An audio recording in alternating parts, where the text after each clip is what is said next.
Սիրիայով, տարբեր ճանապարհով եկել է այստեղ այս հատվածում Արևելյան Հայաստան, Ռուսա-Հայաստան, հետո Սովետական Միություն։ Փոքրիկ հազիվ հավաքել բերել են մի 300,000, 400,000, հետո Ստալինը բոլորին հավաքել է, կանչել բերել է, հետո էլի ներգաղթ եղել, ինչ ա եղել, եկել են հայկական ինքնություն, մի հատ մեծ 3-7 միլիոնանոց Հայաստան ա եղել իր ամեն ինչով,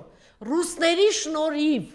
Սովետական Միության շնորհիվ։ Այս մարդը ցեղասպանվածի, որ ցեղասպանությունից հազիվ մազապուրծ ա եղել մեկը այդ Գերդաստանից, դրա ժառանգն է, ասում է ռուսին թշնամին է։ Այդ անասունին ոնց կարելի է բացատրել։ Ես չգիտեմ, դա անհնար բան է։ Ասում է ցեղասպանությունը ռուսն է արել։ Ասում է ռուսներն են էս, ասենք Ռուսա-Հայաստանում հայ ժողովուրդը ծաղկել է։